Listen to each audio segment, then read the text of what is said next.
Hello and welcome. I want you to take a moment and think about that comforting ritual you might have. Perhaps it's a warm cup of tea first thing in the morning to gently wake you up, or maybe a soothing herbal blend in the evening to help you unwind from the day. It's a simple, healthy pleasure, isn't it?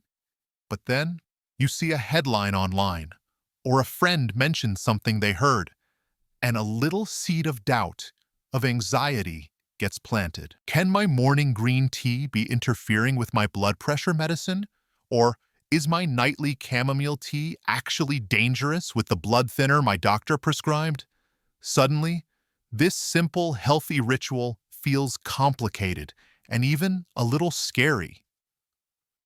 If you've ever felt that flicker of confusion or worry, I want you to know you are absolutely not alone. In fact, that feeling is at the heart of what might be the single biggest risk when it comes to natural products and medications. Not the herb itself, but the information gap. Studies consistently show that a vast majority of us don't tell our doctors or pharmacists about the herbal teas or supplements we take, often because we assume that if it's natural, it must be harmless. Today, we are going to close that gap. This isn't a video designed to scare you or to give you a long list of things you can never enjoy again. Quite the opposite. My goal as a pharmacist is to give you the context, the understanding, and the confidence to enjoy your tea safely, to know what questions to ask, and to feel like an empowered partner in your own health journey. Over the next few minutes, we're going to walk through 5 common teas that have a reputation for interacting with prescription medications. But we're not just going to list them. For each one, we're going to dive deep. We'll explore why an interaction might occur, how likely it is, and most importantly, what it really means for you and your daily routine.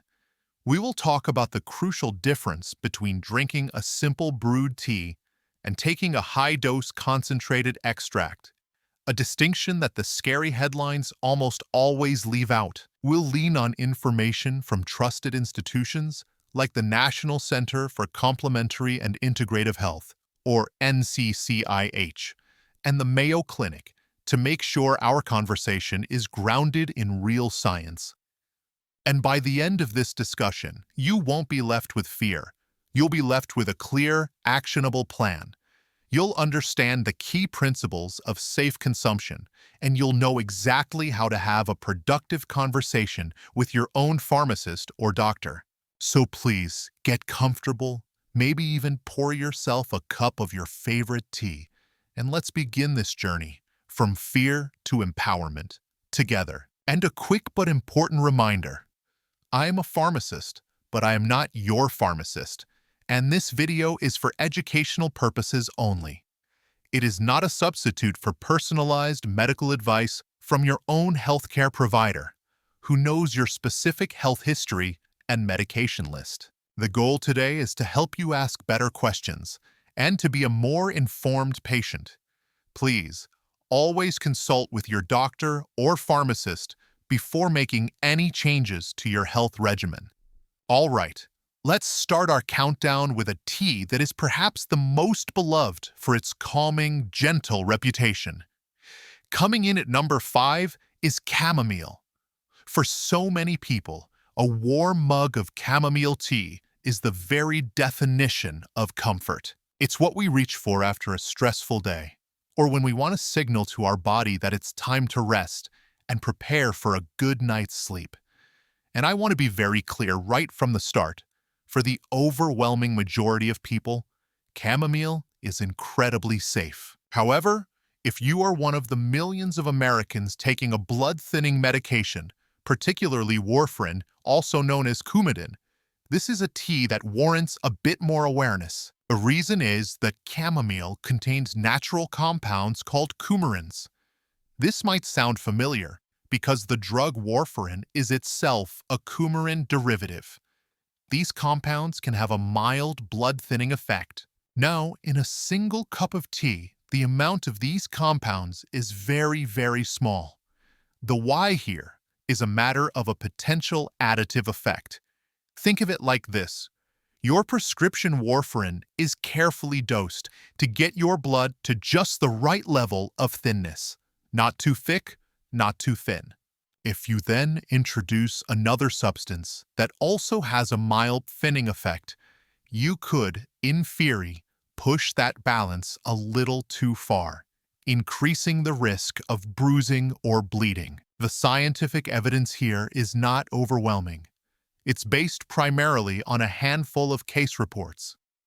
These are instances where a patient on warfarin had a bleeding episode, and upon investigation, it was discovered they were also consuming large amounts of chamomile. I recall a situation with a patient, let's call her Mary, who came into the pharmacy worried because she had started bruising more easily. She was on warfarin, and her levels had been stable for years. After a long conversation, we discovered she had recently started drinking 4 to 5 strong cups of chamomile tea every single night to help with her sleep. So what's the clear action step here? It's about moderation and communication. This is where we can introduce a simple, non-alarmist rule of thumb I like to call the one-bag rule. For most people on most medications, enjoying a single standard cup of chamomile tea in the evening is highly unlikely to cause a clinically significant problem. It's when that consumption becomes very high, multiple strong cups every single day, that the risk begins to creep up. The red flag, then, is not having a cup of tea, but a change in your habits. If you're on warfarin and you decide to start a new heavy chamomile tea routine, that is the perfect time to have a quick chat with your pharmacist. This idea of context leads us perfectly into our next point, which involves a supplement and tea often taken with the admirable goal of preserving our mental sharpness as we age. At number 4, we have Ginkgo Biloba. The desire to maintain our cognitive health is one of the most proactive and intelligent things we can do. People who seek out ginkgo are not being careless. They are actively trying to take care of their brains. This is where the story gets complicated. However, the science behind ginkgo's effectiveness for memory in healthy older adults is, to be frank, quite mixed. The National Center for Complementary and Integrative Health, or NCCIH, points out that large, well-funded studies have found it to be no more effective than a placebo. The why is that ginkgo appears to have an anti-platelet effect. Let's use a simple analogy. Imagine your blood has tiny little construction workers called platelets. When you get a cut, their job is to rush to the scene and clump together to form a patch or a clot to stop the bleeding. Anti-platelet drugs like aspirin or clopidogrel and anticoagulant drugs like warfarin work by making these workers a little less sticky or efficient, which is good for preventing unwanted clots in your heart or brain. Ginkgo biloba seems to do a similar thing. This is a perfect example of why relying on Dr. Google can be so confusing. Some studies will say the risk is significant, while others say it's minimal. This scientific uncertainty is precisely why a personalized conversation is so critical. The action step for ginkgo is not to just guess. If you are taking any blood thinner, anticoagulant, or even if you regularly take NSAIDs for arthritis pain, you must treat ginkgo, whether in tea or high-dose supplement form, as a medication. All right, let's just take a quick pause here. We are 2 points in, and we've already uncovered some really important nuances with chamomile and ginkgo. The theme is already becoming clear. Context is everything. If you're finding this guide helpful so far, and if you appreciate this calm, in-depth approach to health, I would be so grateful if you took just a second to tap that like button below this video. At number 3 on our list is ginseng. When you hear the word ginseng, you might think of energy, stamina, or a general tonic for well-being. It has a long and storied history in traditional medicine. People often reach for it when they're feeling run down or want to improve their physical and mental performance. Once again, this comes from a good place, the desire to feel vibrant and engaged in life. But for those on certain common medications, particularly for heart health, ginseng can introduce some unpredictable variables. The primary concern, much like the other teas we've discussed, revolves around the blood thinner warfarin. The why here is a bit different. Instead of having an additive effect, ginseng might actually work against the medication. Think of it as a tug of war. Your doctor has prescribed a specific dose of warfarin to win that tug of war and keep your blood at the right consistency. Ginseng might jump in on the other side of the rope, pulling against the warfarin and making it less effective. This could potentially increase the risk of a dangerous blood clot. I remember a gentleman, a retired engineer, who was meticulous about his health. He tracked everything. He started taking ginseng because a friend recommended it for afternoon fatigue. He didn't think to mention it to his doctor because in his mind, it was just a root, not a drug. A few weeks later, his routine blood test for his warfarin levels came back out of range for the first time in years. It took a bit of detective work, but we eventually traced it back to the new ginseng supplement he'd started. The action step with ginseng is therefore very straightforward. If you take warfarin, blood pressure medication, or diabetes medication, you should not start taking ginseng without a direct conversation with your provider. Now we arrive at a tea that is perhaps one of the most popular and celebrated health drinks in the world. At number 2, we have green tea. For many, a daily cup of green tea is a cornerstone of a healthy lifestyle. The intention behind drinking green tea is almost always unimpeachable. You're doing something good for yourself. This is why it can feel so jarring and confusing to hear that this superfood could possibly interfere with your medication. But here is where context becomes absolutely, fundamentally critical. The why behind the interaction is vitamin K. Green tea is a source of vitamin K, and vitamin K plays a key role in helping your blood to clot.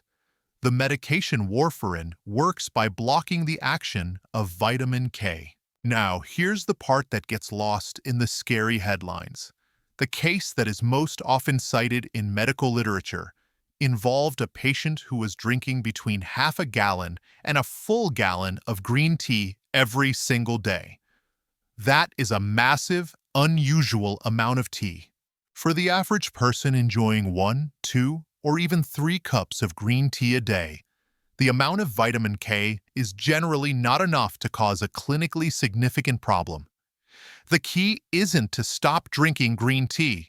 The key is consistency. Now, there's another separate issue with green tea that's important to understand, and it perfectly illustrates the extract versus tea distinction. High-dose green tea extracts, often sold in capsules for weight loss or as potent antioxidants, are a different beast altogether.